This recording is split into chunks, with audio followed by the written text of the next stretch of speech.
There's so many of you. Wow. My name is Kelly Anna, and I'm an artist and print designer.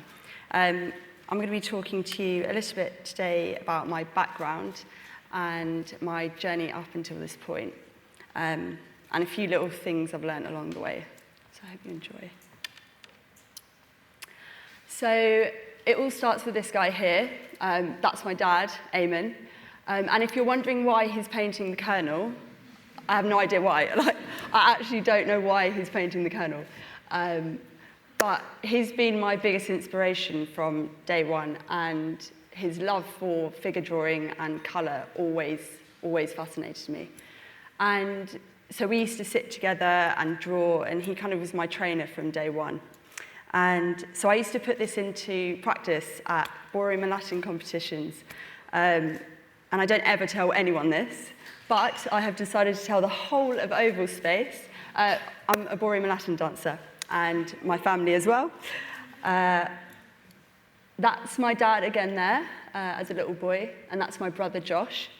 I was going to show you a picture with Josh with way too much fake tan on, but he said he wouldn't talk to me for a year, so maybe next time.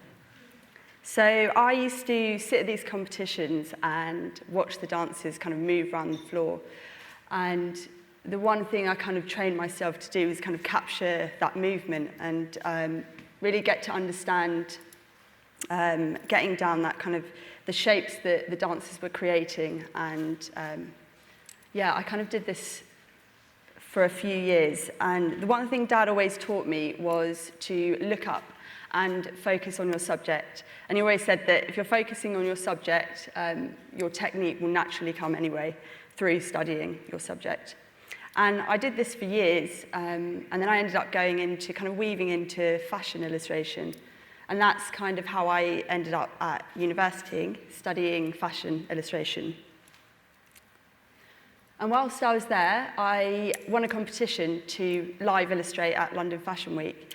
And this meant sitting front row at the shows and illustrating the looks as they came down the catwalk. And I'm sure you've seen a fashion show, they move fucking fast. So my first ones pretty much looked like stickmen, but I ended up doing this like 4 seasons running. And so I kind of got used to it. And obviously the years of training, allowing myself to kind of capture that movement kind of really helped. And whilst at Fashion Week, this is where I really fell in love with print design. I absolutely loved the way that print was kind of used to tell the story behind each collection. And I loved the way that the graphics could kind of, were really reflecting culture. And in the same way, kind of, culture was influencing graphics as well. And this is what I really fell in love with. So for the last couple of years, I've been working as a freelance print designer, working in music, fashion, footwear, interiors. And what I love about print design is not... I find it quite funny when people say, oh, it's just like a repeated print. But for me, print design is so much more than that. It's not about kind of taking an artwork and repeating it into a print. For me, it's much more about understanding your base. And by that, I mean really understanding the product you're working on, and whether that's a shoe pattern or a bag or a T-shirt. It's really understanding that product and really engineering your artwork to that piece. And when I started out, I was incredibly naive. I'd never even been taught how to create a textile print.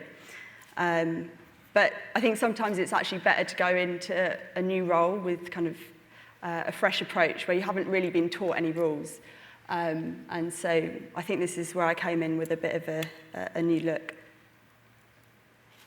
So for the last couple of years, I've kind of been taking all of these different little things and really merging myself into kind of starting to teach myself new print techniques and really allowing myself to just develop as a designer and an artist. I'm really trying out different techniques, and one thing I've really gotten into again is collage works. Obviously, Matisse is one of my favourite artists.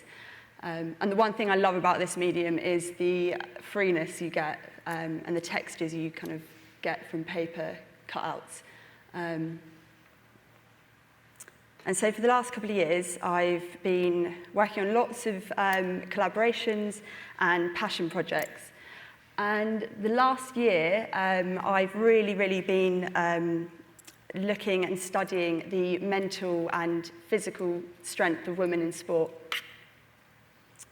And as well as dancing, I'm incredibly into fitness. And as a youngster, I kind of grew up doing gymnastics. So it's always been a massive influence on my work. And this particular project got picked up by Nike Women. So a couple of months back, they contacted me to create an in-store activation for International Women's Day. And obviously being a dancer and into gymnastics and fitness, they've been my favourite brand from day one. So for me, it was a real dream. And they really gave me the freedom to kind of create something unique and genuine to my style, which was nice. So I started the project like I do any other, loads and loads of research. And on research days, I kind of don't allow myself to even pick up a pen. I think this is the day that you should or days that you should use to really explore and read and learn about your subject.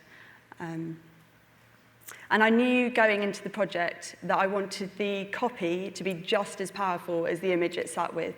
And I'm not a writer at all, so I kind of had to pick up a new approach to copy. So I kind of treated it like print design, or I treat it like print design. So I kind of scribble down words, cut them out, collage them, and then something kind of genuine tends to come up. I bet all the copywriters in the room are just like... So I started looking at these old magazines kind of championing women in sport, and I just find them really cheesy, but in a little way, a little bit endearing as well, and I really like the punchiness of them. And I also started looking at these Olympic stamps. It's just something I really enjoy looking at stamps. I don't think stamp collecting is actually that boring, not that I do it, but I find them a really good start for inspiration. And obviously the Olympic rings, they're actually one of my favourite logos. And obviously designed by the co-founder of the Olympics, who said, all sports for all people. And this is something I really believe in, and something I really kind of wanted to get across in the project. And also Liga, being a massive fan, I'm really into cubism as well, so I kind of always tend to work this in. So once I've done all my research, I've researched the shit out of the internet and stamps. I love to spend days just drawing, and I kind of don't allow myself, again, to move on to digital unless I'm like really happy with the body of work that I've done. I just find this is a lot more of a genuine approach. And the brief was kind of to look at women doing yoga and running and gym workouts. So I think I sketched around 50 figures for this one. And as the project started to develop, they were very open to me kind of presenting lots of different ideas. And I was kind of thinking being a girl in fitness, and kind of came up with sticker books, training guides, tote bags. And we were also looking at the possibility of doing limited edition shoe boxes, but the lead time kind of didn't allow us to do that. So I decided to focus more on the tote bag idea. Never tame your game. So this really resonates with me, not because I wrote it, but because for me, especially in this industry, it just feels like we all have to just push. And I know that sounds really cheesy, but it really is true. You just can't give up, and you just have to keep going. And I really wanted my activation to have this sort of energy. So we launched on International Women's Day in the women's store. We did end up going with the tote bags because literally every girl loves a tote bag. I bet every girl in here has a tote bag. And on the same day, myself and Atega, founder of Women who is here somewhere, we curated a Women's Day party. And we actually met here at Nicer Tuesdays, and I came and spoke to her because I was actually blown away by her confidence. So I was like, I want to go speak to that girl, and then that was it. And I think that's actually really, really important in this industry, is just kind of making yourself known to the relevant people. And that's why these events are so important, I think. So the event, we had 170 girls, all under one roof at Mother London.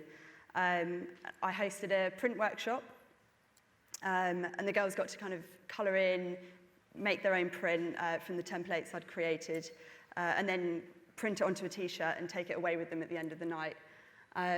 We had girl DJs, cocktails, 600 pens given to us kindly by Winsor & Newton. I think I ended up with about 20, though, at the end of the night. I think the girls clocked on. But it was a really, really fun evening, and we had such a diverse bunch of women. We had like lawyers, doctors, art directors, and it was just really, really incredible to see such an eclectic mix of women all together, just sitting down and colouring in. It was really fun. And I think there's something really, really innocent about colouring in and making print, which kind of really allows people to kind of drop their barriers, especially at events like this. Not this, I mean that. And the one thing I took from the event was how many girls came up to me at the end of the night and just said how relaxing it was to colour in. And obviously I do this for a living, so for me it's not that relaxing. Sometimes when you've got massive deadlines. But that's the one thing I took from it. So off the back of the event, I am happy to announce the launch of my new colouring book. I've got 100 to give away with me tonight, and my friends over at Park, I'll be sitting with them, so come and grab one. The book is called Super Female, guys, but please feel free to come and get one if you fancy colouring in some tits and plants. Please come and say hi. I'd love to meet you all. Thank you.